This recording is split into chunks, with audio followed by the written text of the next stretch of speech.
আজকে আপনাদের কাছে একটা গাছের ব্যাপারে আমার যে নলেজ রিপোর্টিংয়ের ব্যাপারে আমি বলবো, সেটা হচ্ছে অ্যাডেনিয়াম। অ্যাডেনিয়াম গাছটা আমার এখানে যে গাছ আছে দেখছেন, এই গাছটা মোটামুটি একবার আগে আমি রিপোর্টিং করেছি। প্রথমে আমি একটা টবে একটা জায়গায় 5-6খানা গাছ দিয়েছিলাম, তারপর সেটাকে আবার 1 বছর পর সেটাকে রিপোর্টিং করে সেখানে 3-4টে গাছ রেখেছি, আর 2টো অন্য জায়গায় বসিয়ে দিয়েছি। তো এটা একটা টবে একটাও বসানো যায়, আবার 2-3টে বসানো যায়, কেননা এর গ্রোথ খুব কম, ধীরে ধীরে এর গ্রোথ হয়। আর তলায় যে বাল্বটা তৈরি হয়, সেই বাল্বটা ধীরে ধীরে তৈরি হয়। তো আমি এখন এরকমই একটা টব ছিল আমার, এই টব থেকে আমি গাছগুলোকে মাটি ছাড়িয়ে রেখেছি। এইভাবে এর বাল্বটা মোটা হচ্ছে। এর বয়স প্রায় 1.5 বছর। তো এটাকে রিপোর্টিং করলেই, ঠিকভাবে রিপোর্টিং করলেই এর বাল্বটা আস্তে আস্তে বড়ো হয়। আর এর গাছের গ্রোথ ঠিকভাবে করার জন্যে রিপোর্টিং অবশ্যই করতে হয়। রিপোর্টিং করার সময় আমি মাটিগুলো শুধু ঝাড়িয়ে নেবো, নিচের শেকড় টেকড় কিছু কাটার দরকার নেই। খুব যদি বেশি শেকড় হয় তখন উপরের শেকড়টা কাটতে হয়, কিন্তু শেকড় খুব বেশি নেই, কম আছে, আমি সেই সব শেকড়গুলি রাখবো। এইভাবে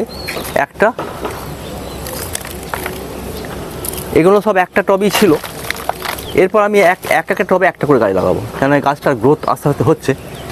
তো ধীরে ধীরে একটা টবে একটা গাছ, এর জন্য খুব বড় টব দরকার নেই, 4 থেকে 5 ইঞ্চি বা 4 থেকে 6 ইঞ্চি টব হলেই সাফিসিয়েন্ট। আর এই গাছটা যেহেতু বড় হয়েছে, এর জন্য আমি 6 থেকে 8 ইঞ্চি টব হলে ভালো, 6 ইঞ্চি হলে ঠিক আছে। এগুলো সাইজ অনুযায়ী 6 ইঞ্চি 4 ইঞ্চি টবে বেস্ট, 4-5 ইঞ্চি টবে বেস্ট। এই কারণেই এটা প্রতি বছর আমি রিপোর্টিং করবো, এবং রিপোর্টিং করার সময় এটাকে আমি যখন টবে আবার এর মিডিয়াটা তৈরি করব, মিক্সিং, সেই মিডিয়া তৈরি করার পর এর গ্রোথটা খুব ভালো থাকবে, গাছটা মরবে না, আর গাছটা নিচেটা বাল্বটা বড় হবে। তো এখন আমি একটা টবে একটা গাছ বসাবো। তো প্রথমে আমি এর মিডিয়া খুব ইম্পর্টেন্ট। এর মিডিয়াটা আমি তৈরি করার ব্যাপারে একটু বলবো। প্রথমে আমি মিডিয়ার ক্ষেত্রে একটা মিক্সিং দেখাবো।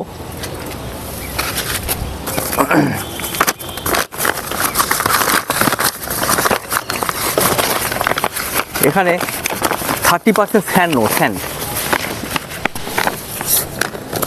আমরা যে বাড়ি তৈরি করি, সেই বাড়ি তৈরি করা স্যান্ড 30% আমি আমার কোয়ান্টিটি অনুযায়ী আমি একটা মাপ করে নিয়েছি।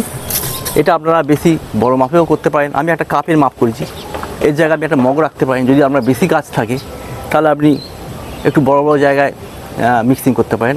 আমি কাপের 30% মানে 3 কাপ আমি বালি দেবো। এর মধ্যে আমি মিক্সচারটা তৈরি করছি। প্রথমে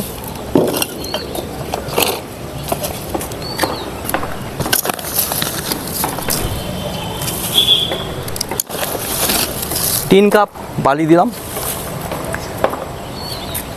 এর সাথে সিন্ডার মানে কি? সিন্ডার মানে এই ধরনের পাথর। সিন্ডার মানে কিছু পাথর কুচি, কিছু ইট ভাঙা, ইটের টুকরো, সেটাকে আমরা সিন্ডার বলি। এই সিন্ডারটা 20% মানে 2 কাপ দেবো, 2 কাপ। তো মোটামুটি এইভাবে 2 কাপ সিন্ডার দিয়ে দিলাম।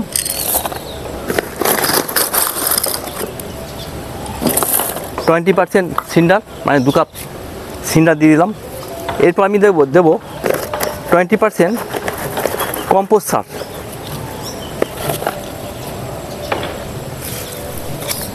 এখানে কম্পোস্ট সার আমি ভার্মি কম্পোস্ট এনেছি। ভার্মি কম্পোস্ট এইভাবে দোকানে পাওয়া যায়। 1 কিলোর দাম 15 টাকা নেয়। যদি বস্তা থেকে খুলে দেয়, আর যদি প্যাকেট নেন তাহলে 20 টাকা কিলো। তো এই ভার্মি কম্পোস্ট 20% মানে আমি 2 কাপ দেবো।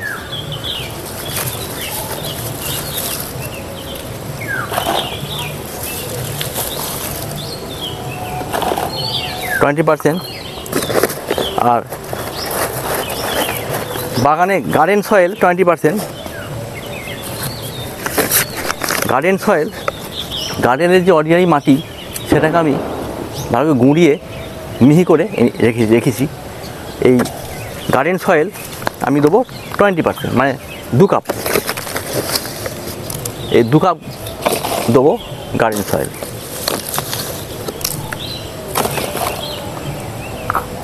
আর 10% দেবো কোকোপিট। কোকোপিট এটা আপনার নারকেলের থেকে তৈরি হয়। এই কোকোপিটটা পেস্ট করা থাকে, এটাকে আমি জলে ভিজিয়ে গুঁড়ে নিয়েছি। জলে ভেজানোর সময় এটা ডাস্ট হয়ে যায়, ওটা নিগড়ে জলটা ফেলে দিলে একটু শুকনো হয়ে যায়। এটা আমি দেবো 10%। 10% এটা দিলাম। আর কিছু ফাঙ্গিসাইড এর মধ্যে, কিছু নিমখোল আমি অল্প 1 মুঠো 2 মুঠো নিমখোল দিয়ে দিলাম। নিমখোলটা নানা রকম পোকামাকড় থেকে মুক্ত করে। আর এই হলো ওর মিক্সিং। এটা মোটামুটি একটু ভালো করে মিক্সিং করে নিচ্ছি।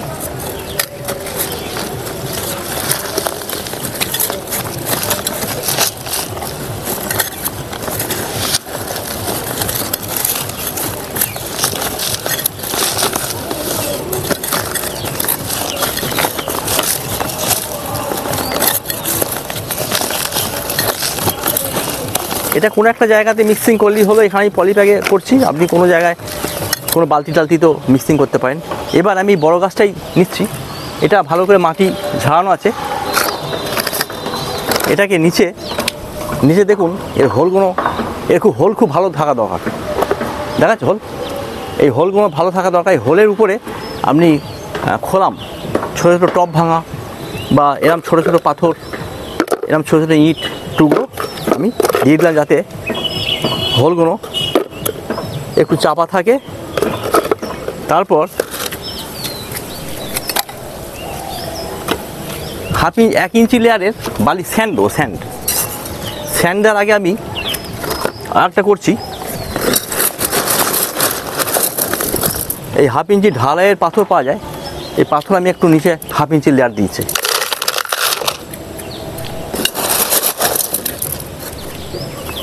হাফ ইঞ্চি ছোটো পাথর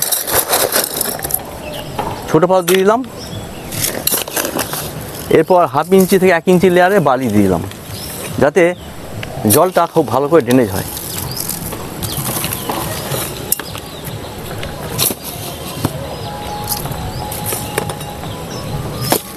এবার আমি প্রথমে একটু মিক্সিং সয়েল দিয়ে দেবো।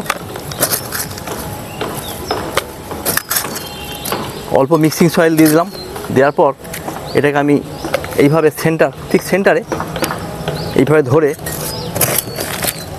চারিদিকে মিক্সিং সয়েল দিয়ে জাম করে দেবো।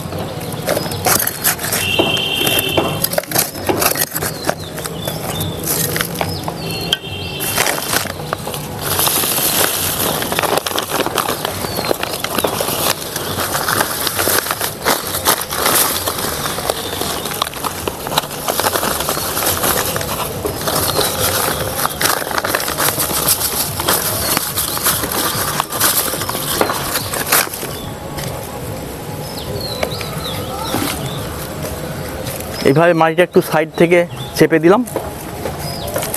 চেপে দেওয়ার পর একটু অল্প খালি আছে, যাতে আমি সারটা দিতে পারি।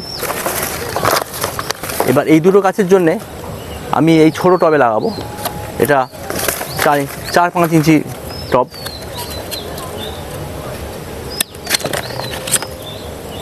দেখুন এই টবেরও নিচে এইভাবে হোল আছে। এর ড্রেনেজটা খুব ভালো দরকার, কারণ এই গাছে জল খুব বেশি দরকার হয় না। এইভাবে আমি সয়েলটা মিক্সিং করে নিলাম।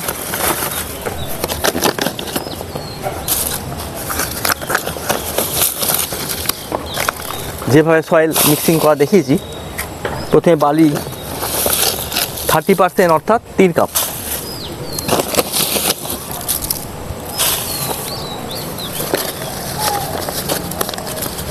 সিন্ডার, ইট পাথরের টুকরো কে বলা হয় cinder, 20%, 2 cup.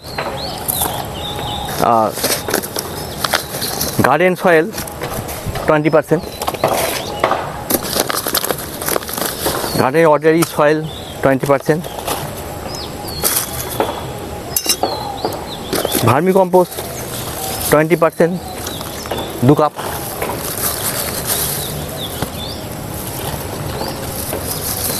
%10 cocopeat 1 cup,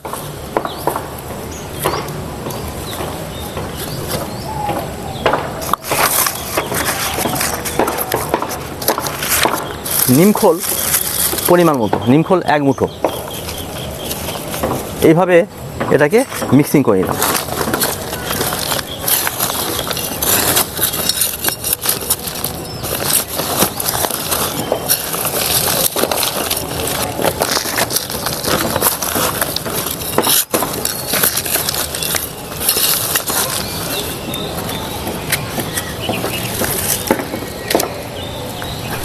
mixing করে এবার এর মধ্যে পাথর, ইট দেওয়া আছে, তারপরে এর মধ্যে পাথর দিয়ে দিলাম।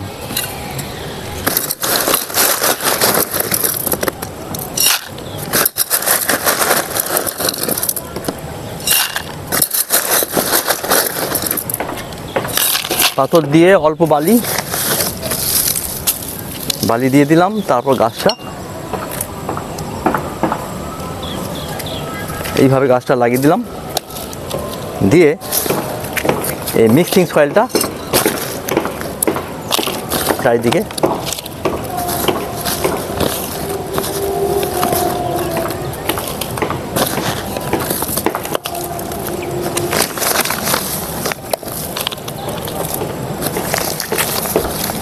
এর মধ্যে একটু সয়েল ভালো, এই মিক্সিং সয়েল এখানে একটু লাগবে, দিয়ে দিলাম।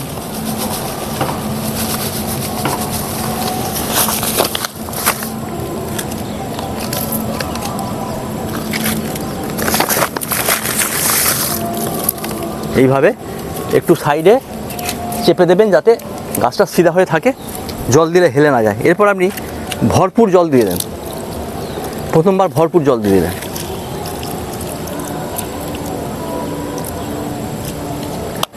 আর আরও টবে ওই একইভাবে অন্য গাছ লাগাতে পারবেন। এর ধ্যান দিতে হবে, এই যে গাছটা রিপোর্টিং করলাম, প্রথম 7 দিন একটু ছায়াতে থাকবে, কম রোদ থাকবে সেম জায়গায়। 7 দিন পর আমি এটাকে রোদে রাখতে পারি। এর 5 থেকে 6 ঘন্টা রোদে থাকলে ভালো। জল যদি ভিজে থাকে দেবেন না, জল খুব কম লাগে, শুকে গেলে জল দেবেন। আর এটা 1 মাস পর পর এর মধ্যে নিম অয়েল স্প্রে করতে হবে। 3 ml 1 লিটার জলে দিয়ে স্প্রে করতে হবে। এটা হচ্ছে নিম অয়েল। 3 ml নেবেন, 1 লিটার জলে মিশিয়ে স্প্রে করবেন। আর এর ফাঙ্গিসাইড হিসাবে এটা 1 মাস পর পর ফাঙ্গিসাইড হিসাবে আমিস্টার একটা ফাঙ্গিসাইড 1 ml 1 লিটার জলে দিয়ে স্প্রে করতে হবে বিকেলের দিকে। আর অল্টারনেটভাবে যদি পোকা টোকা লাগে তাহলে এটা একটা ইনসেক্টিফাইড, যেটা ভাইরাস ব্যাকটেরিয়া প্রোটেক্ট করে, এর নাম হচ্ছে কাকা। এই কাকাটা 1 ml 1 লিটার জলে দিয়ে স্প্রে করলে এর মধ্যে ভাইরাস ব্যাকটেরিয়া সব ইনফেকশান চলে যাবে। এইভাবে পরিচর্যা করলে এই গাছের গ্রোথ খুব ভালো থাকবে। আর পরবর্তী সময়ে এর গ্রোথ, ফুল, এই শীতকালটা একটু ফুল কম আসে, তারপর সারা বছরই ফুল পাওয়া যায়। আর এর মধ্যে এক রকমের দানা সুঁটি হয়, সেই সুঁটিগুলোকে আপনি যদি রাখতে পারেন, যখন একটু ব্রাউন কালার হয়ে যাবে, ওই সুঁটির যে দানা, সেই দানা থেকে আপনি যখন চারা করবেন বালির মধ্যে বা সয়েলের মধ্যে ফেলে, সেই দানাটা থেকে এই নিচে যে এই দানা থেকে যে গাছ হয় অ্যাডিনিয়ামের, এর নিচে এই বাল্বটা তৈরি হয়।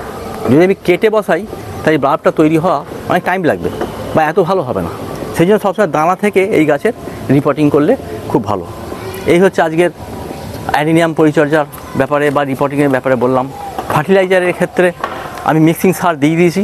এরপর আপনি 2 মাস কোনো সার লাগবে না, 2 মাস 3 মাস পর খোল জলের মধ্যে ভিজিয়ে 100 গ্রাম খোল 1 লিটার জলে ভিজিয়ে 2-3 দিন পর সেটাকে গুলে নেবেন। গুলে নিয়ে তার মধ্যে 1 কাপ, তার মধ্যে 1 কাপ পরিমাণ নিয়ে আবার ওটাকে 1 লিটার জলে গুলে, 1 লিটার ফ্রেশ জলে গুলে ওটাকে গাছে, প্রতিটা গাছের গোড়া 1 কাপ করে দিয়ে দেবেন 2 মাস 3 মাস পর পর। এর আর ফার্টিলাইজার কোনো প্রয়োজন নেই। এই হচ্ছে আজকের ভিডিও। আপনার নলেজ অ্যাডিনিয়াম পরিচর্যা কেমন লাগলো, যদি ভালো লাগে লাইক করবেন, শেয়ার করবেন, সাবস্ক্রাইব অবশ্যই করবেন। আপনাদের সাবস্ক্রাইব পরবর্তীকালে আরও ভালো ভালো ভিডিও তৈরি করতে আমাকে প্রেরণা দেবে। থ্যাংক ইউ, ধন্যবাদ, আবার পরে দেখা হবে।